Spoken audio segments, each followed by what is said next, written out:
Hello students, आज हम लोग class 10th unit 1 automobile and their components का session number 14 electrical and electronic system पढ़ेंगे। तो आज के सेशन में हम लोग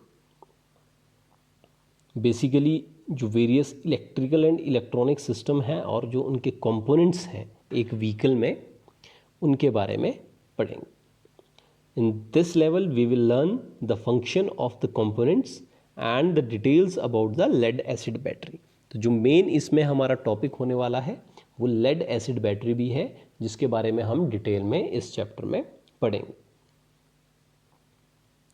Before starting the above topic, let us learn about some fundamentals of electrical and electronic system। तो हम शुरू करने से पहले कुछ फंडामेंटल्स हैं, बेसिक टर्मिनोलॉजीज हैं, ठीक है, उनके बारे में समझते हैं कि वे क्या हैं। The first one is amperage या amps which is denoted by letter A. तो इसको कैसे डिफाइन किया जाता है? The amp is the unit of electron flow, या हम कह सकते हैं that how many electrons are passing along a conductor in a second.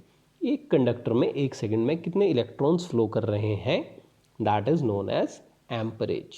ठीक है, या हम करंट भी जिसे कहते हैं, करंट को हम लोग एम्पियर में मेजर करते हैं। ठीक है, तो amp is equals to I intensity of the current flow. Next आ जाता है वोल्टेज, जिसको मेजर किया जाता है वोल्ट्स में, और लेटर है वी। ठीक है, it is the measurement of electric potential और the attracting repelling force causing electrons to flow through the circuit.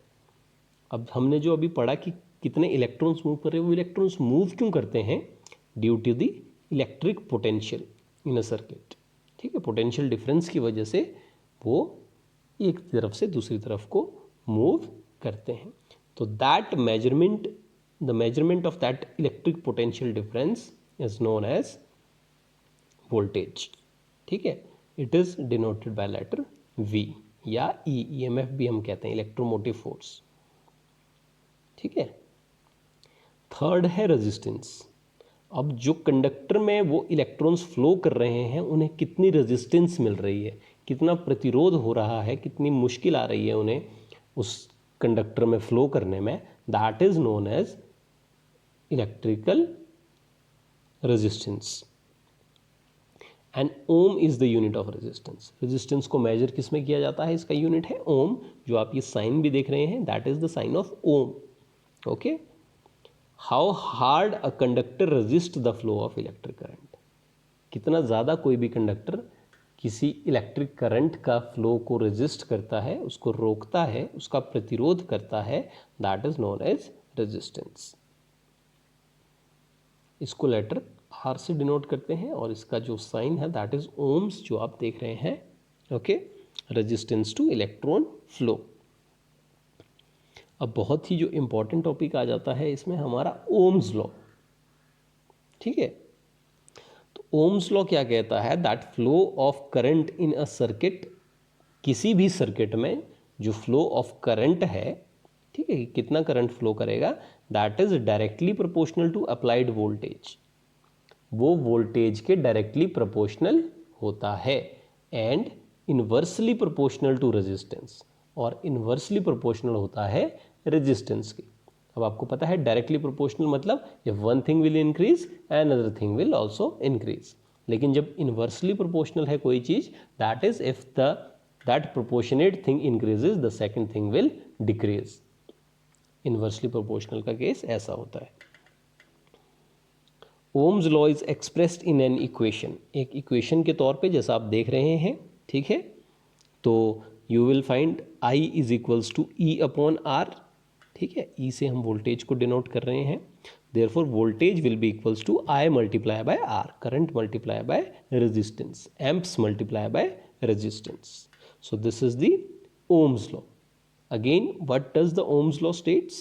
It states that flow of current in a circuit is directly proportional to the applied voltage and inversely proportional to the resistance. अब next term आ जाती है power. Power क्या होती है, देखिए आपने देखा होगा कोई भी जो इलेक्ट्रिकल कंपोनेंट है, मैनी इलेक्ट्रिकल कंपोनेंट है, उनको रेट कैसे किया जाता है, by the power they consume, कितनी पावर कंज्यूम करते हैं, ठीक है। तो power consumption is expressed in watts, तो पावर कंजप्शन को जैसे बल्ब है हमारे, तो आपने सुना होगा 7 वॉट, 50 वॉट, 60 वॉट, 100 वॉट, ठीक है, इतने वॉट के बल्ब्स हैं। तो जितनी वो पावर कंज्यूम कर रहे हैं, ठीक है, अपनी फंक्शनिंग में, they are expressed in rated by that much amount. So power consumption is expressed in watts, इसका यूनिट होता है watt, which is denoted by letter W। अब पावर, वोल्टेज और करंट का जो एक्सप्रेशन है that is given by power is equals to voltage multiplied by current, ठीक है। As per Ohm's law V is equals to IR, therefore अगर हम V की वैल्यू डालते हैं, वोल्टेज की वैल्यू डालते हैं, ठीक है, तो power becomes I² multiply by R। अगर हमें रेजिस्टेंस के साथ भी इसका एक्सप्रेशन निकालना हो पावर का, then it is equals to I² multiplied by R। Functions of a major component of electrical system. अब एक इलेक्ट्रिकल सिस्टम के जो मेजर कंपोनेंट्स हैं उनके फंक्शंस के बारे में हम लोग पढ़ेंगे। तो जो फर्स्ट में इम्पॉर्टेंट कंपोनेंट है दैट इज बैटरी। अब बैटरी क्या है, एक बैटरी एक इलेक्ट्रोकेमिकल डिवाइस है, ठीक है, which is capable of producing electrical energy. समझ गए, एक इलेक्ट्रोकेमिकल डिवाइस है बैटरी, एक ऑटोमोटिव बैटरी एक इलेक्ट्रोकेमिकल डिवाइस है which is capable of producing electrical energy.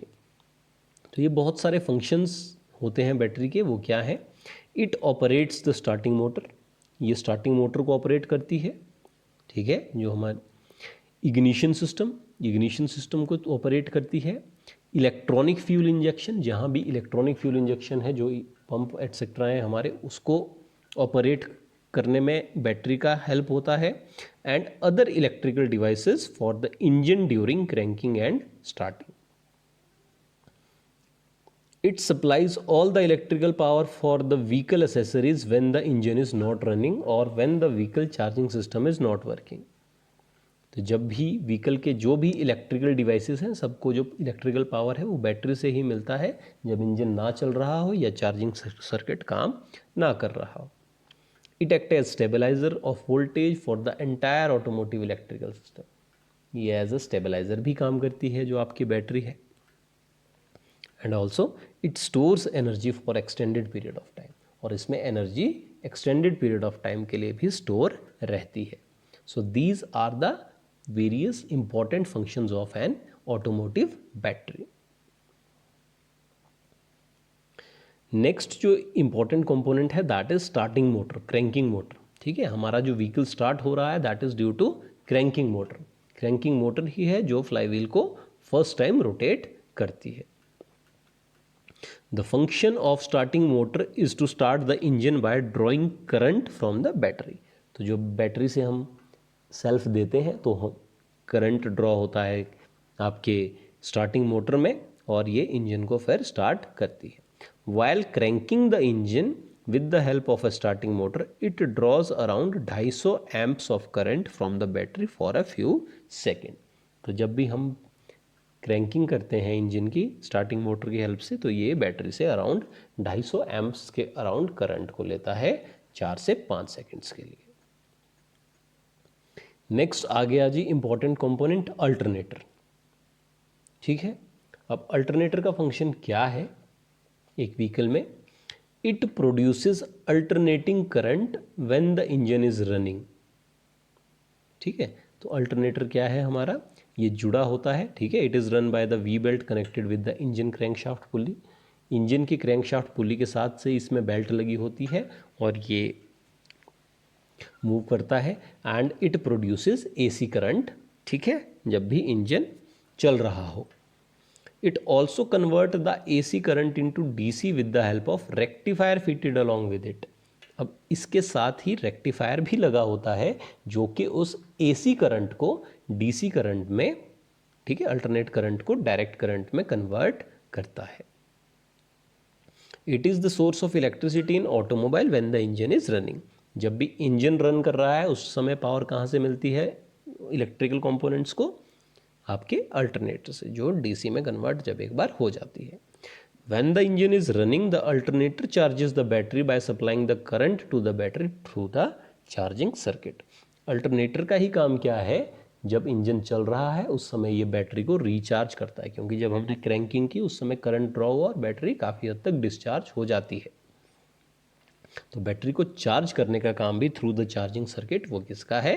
Alternator का। तो alternator is one of the most important components in electrical system of an automobile.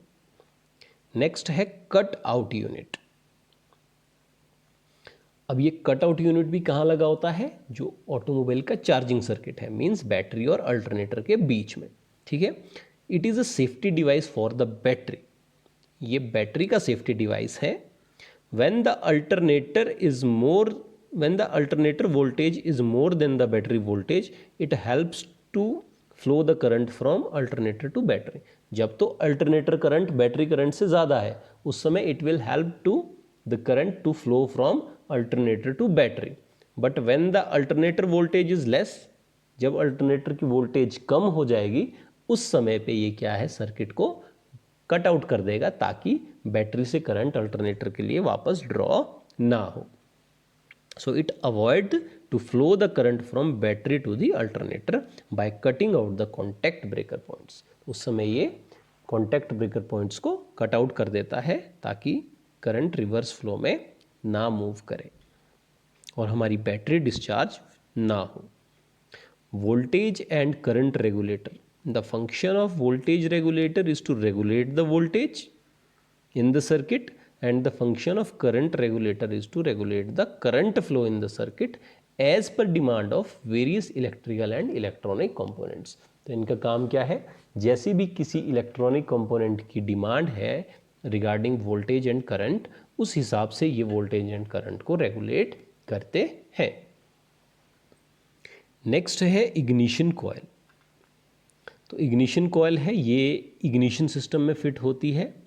ये एक स्टेप अप ट्रांसफार्मर की तरह होती है, ठीक है, क्योंकि फ्यूल को इग्नाइट स्पार्क जनरेट करने के लिए स्पार्क प्लग पे हमें अराउंड 20,000 टू 22,000 वोल्ट की आवश्यकता होती है, लेकिन बैटरी हमारी है 12 वोल्ट की।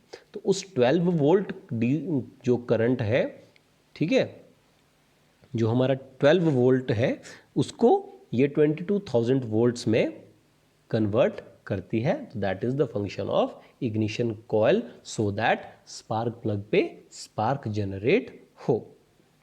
नेक्स्ट आ जाता है डिस्ट्रीब्यूटर। अब हमें पता है हमारे इंजन में डिफरेंट डिफरेंट सिलेंडर्स हैं, उन पे डिफरेंट डिफरेंट स्पार्क प्लग्स लगे हैं। तो डिस्ट्रीब्यूटर का काम है कि किस समय किस सिलेंडर में करंट भेजना है, so that spark would be generated at the right time according to the firing order of the engine. The function of the distributor is to distribute the high tension current to the spark plug according to the firing order. Okay, then spark plug, the function of the spark plug is to generate the spark inside the combustion chamber to ignite the air fuel mixture. ईंधन और वायु के मिश्रण को जलाने के लिए spark जो जनरेट करना है that is done by the spark plug. तो ये स्पार्क प्लग आपको सामने दिखाया है। नेक्स्ट आ जाता है आपका लाइटिंग सिस्टम। अब आपका लाइटिंग सिस्टम भी व्हीकल में होता है, ठीक है, लाइट्स जो कि हमें नाइट ट्रेवल में हेल्प आउट करती हैं। तो head light help the driver to drive the vehicle at night, ठीक है। Function of the headlight are it increases visibility at night, it helps to overtake the other vehicle. By using dipper switch it helps the opposite driver to drive safely. Side lights are used for parking purpose. Rear light is for giving indication to the road users behind our vehicle. जो हमारी गाड़ी के पीछे vehicle है उससे आप rear light से indication उनको भी देख सकते हैं। फिर ब्रेक लाइट होती है, ठीक है, it operates when the driver applies the brake which indicate the other road users behind it. जब हम ब्रेक दबाते हैं ब्रेक लाइट जलती है और पीछे आने वाली गाड़ियों को पता लगता है कि सामने वाली गाड़ी ने ब्रेक लगाई है। रिवर्स लाइट, जब भी हम व्हीकल को रिवर्स डायरेक्शन में मूव करते हैं तो उस समय रिवर्स लाइट जलती है। This light glows when driver engages the reverse gear of the vehicle. Fog lamps, the colour of fog lamp is amber, ठीक है, येलोइश कलर होता है। The amber colour light rays have the quality to penetrate into fog. Yellow colour की जो light होती है उसकी quality होती है कि फॉग में भी इजीली वो लाइट पेनिट्रेट करती है, तो ये फॉगी क्लाइमेट में हेल्पफुल होती हैं। लेफ्ट एंड राइट इंडिकेटर, ठीक है, तो ये लेफ्ट और राइट टर्न लेने के काम आते हैं। इंटीरियर लाइट्स होती हैं, ठीक है, डैशबोर्ड पैनल लाइट्स होती हैं, कैबिन लाइट होती हैं, तो ये भी हेल्प आउट करती हैं। अदर इम्पॉर्टेंट एसेसरीज, कुछ और इम्पॉर्टेंट एसेसरीज हैं। हॉर्न है, ठीक है, जो कि अदर रोड यूजर्स को वार्न करता है to clear the road for the safe movement of the vehicle. Windscreen wiper है। विंड स्क्रीन वाइपर का काम है विंड स्क्रीन को साफ करना व्हेन रेन, जब रेनी सीजन हो, ठीक है, बारिश लगी हो उस समय, ताकि ड्राइवर को सामने का क्लियर व्यू दिख सके। Electric fuel pump, electric fuel pump का काम क्या है? फ्यूल को फ्यूल टैंक से लेके इंजेक्टर्स तक प्रोवाइड करना। फ्यूल गेज, अब फ्यूल गेज का काम क्या है? क्वांटिटी ऑफ फ्यूल को मेजर करना कि फ्यूल टैंक में कितना फ्यूल बचा है। सेंसर्स एंड एक्चुएटर्स, तो आजकल के जितने भी हमारे व्हीकल हैं उनमें सेंसर्स एंड एक्चुएटर्स फिटेड होते हैं, ठीक है, और कंप्यूटर कंट्रोल सिस्टम होता है जिससे सारी जानकारी हमें मिलती है। तो ये सभी भी इलेक्ट्रिकल कंपोनेंट्स हैं। अब नेक्स्ट आ जाता है हमारा बैटरी। बैटरी एक बहुत ही इम्पॉर्टेंट, हम पढ़ चुके हैं इसके फंक्शंस के बारे में, ठीक है, तो हम लोग जो सेशन में पढ़ेंगे इलेक्ट्रोकेमिकल जो बैटरी है हमारी उसके बारे में पढ़ेंगे। तो जो storage battery is an electrochemical devices that convert electrical energy into chemical energy, store this energy until electrical energy is once again needed. तो एक ऐसा स्टोरेज डिवाइस है जो कि इलेक्ट्रिकल एनर्जी को केमिकल एनर्जी में कन्वर्ट करता है और तब तक केमिकल एनर्जी में बनाए रखता है जब तक इलेक्ट्रिकल एनर्जी की आवश्यकता ना हो। जब इलेक्ट्रिकल एनर्जी की आवश्यकता हो तो उसको इलेक्ट्रिकल एनर्जी में कन्वर्ट करके हमें प्रोवाइड करता है। अब इलेक्ट्रिकल एनर्जी कैसे प्रोड्यूस होती है? It is produced by chemical reaction between two dissimilar conductor plates that are immersed in an electrolyte. दो अलग अलग, ठीक है, दो अलग अलग जो कंडक्टर चालक प्लेट हैं उनको एक इलेक्ट्रोलाइट में डुबोया जाता है, ठीक है, और जो इलेक्ट्रॉन्स हैं उनका फ्लो एक से दूसरी की प्लेट की तरफ होता है। The amount of electrical energy a battery can produce depend upon the size, weight and active area of material in the plate and the quantity of sulphuric acid in the electrolyte. अब कितना current produce होगा ये किस चीज़ पे depend करता है? Size पे, wait पे और एक्टिव एरिया पे मटेरियल के, और साथ ही साथ कि जो इलेक्ट्रोलाइट है उसमें सल्फ्यूरिक एसिड कितना है। When all the active material on the plate have reacted with the electrolyte, the battery is said to be discharged. जब सभी एक्टिव मटेरियल्स जो हैं इलेक्ट्रोलाइट के साथ रिएक्ट कर देते हैं तो उस समय बैटरी डिस्चार्ज मानी जाती है। तो जो एक लेड एसिड स्टोरेज बैटरी है उसके जो मेन कंपोनेंट्स हैं वो आपको नीचे बताए हैं, ठीक है। पॉजिटिव प्लेट, नेगेटिव प्लेट, मतलब जो हम कह रहे हैं ना टू डिसिमिलर कंडक्टर प्लेट्स, तो एक पॉजिटिव प्लेट मानी जाती है, एक second negative plates. Inter cell connectors, एक बैटरी में जो डिफरेंट डिफरेंट सेल्स होते हैं, ठीक है, तो उनके कनेक्टर्स होते हैं। कंटेनर एंड कवर, एक कंटेनर जिसमें ये सब चीज़ें रखी जाएंगी, ठीक है, प्लेट्स हैं, इलेक्ट्रोलाइट हैं। सेपरेटर्स, अलग अलग सेल को सेपरेट करने के लिए।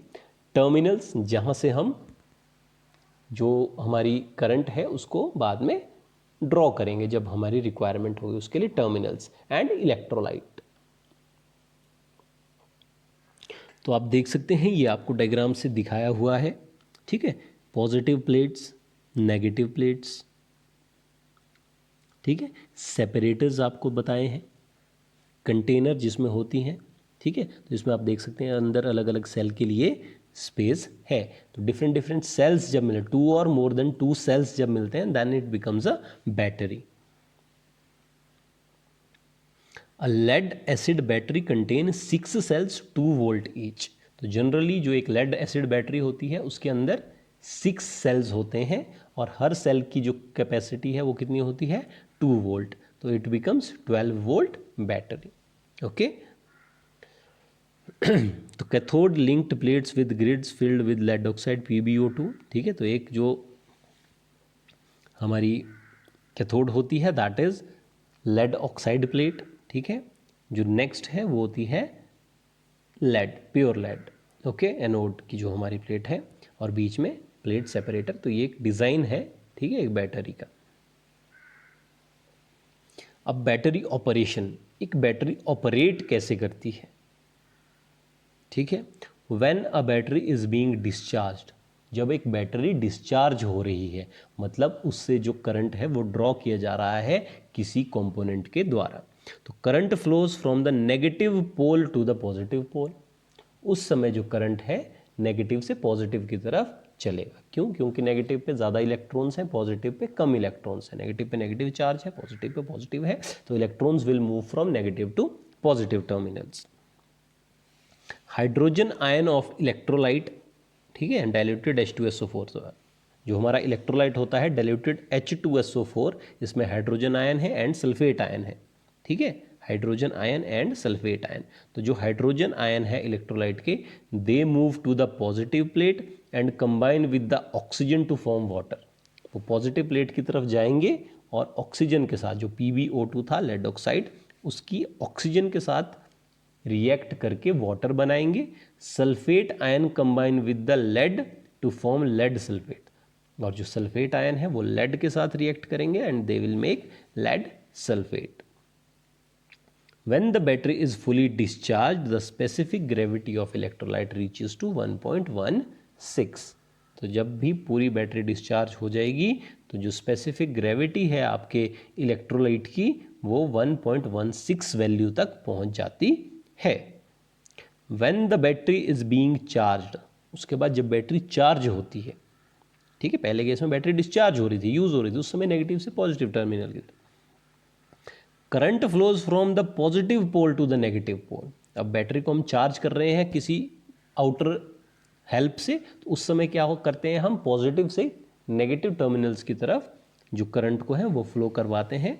तो current start flowing from positive to negative pole, the oxygen ion move to the positive plate while they displace the sulphate ion. तो जो ऑक्सीजन आयन होते हैं, ठीक है, क्योंकि अब नीचे वाटर बना, तो जब हमने एक्सटर्नल सोर्स से करंट को फ्लो किया तो जो वाटर था वो हाइड्रोजन और ऑक्सीजन आयन में टूट गया, ठीक है। तो हाइड्रोजन पॉजिटिव है, ऑक्सीजन नेगेटिव है, तो oxygen negative ions will move to the positive plate, ठीक है, एंड सल्फेट आयंस हैं they will move back from the negative plates to the electrolyte and this turn the negative plate back into lead. तो जो lead है वो फिर से lead बन जाएगा क्योंकि सल्फेट आयन है वो वापस हाइड्रोजन के साथ रिएक्ट करेंगे और वो इलेक्ट्रोलाइट में वापस आ जाएंगे। तो चार्ज डिस्चार्ज साइकिल, तो in a fully charge cell the active material of positive plate is lead peroxide, ठीक है, जो पॉजिटिव प्लेट होती है वो लेड पेरोक्साइड की होती है। Negative plate contain pure lead, negative plate पे प्योर लेड होता है and electrolyte is dilute sulfuric acid H2SO4। When the cell discharges current, the electrochemical reaction changes the material of both the plates to lead sulfate and weakens the electrolyte। तो जब भी discharge होती है battery तो दोनों जो plates हैं वो लेड सल्फेट की बन जाती हैं और जो हमारा इलेक्ट्रोलाइट है वो वीक हो जाता है क्योंकि उसमें जो वाटर क्वांटिटी है वो बढ़ जाती है। To recharge, current is passed through it in the opposite direction to discharge current, ठीक है, डिस्चार्ज करंट की अपोजिट डायरेक्शन में करंट दिया जाता है बैटरी को चार्ज करने के लिए। The chemical reaction describe above is reversed, तो जो केमिकल रिएक्शन है वो रिवर्स हो जाता है।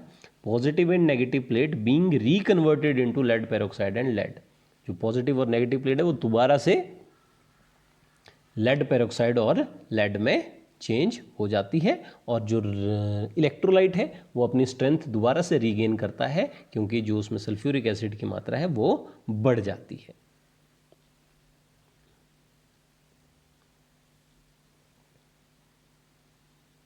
सो this is all in this session. Try to read the text by pausing the video and try to understand this battery operations. Thank you.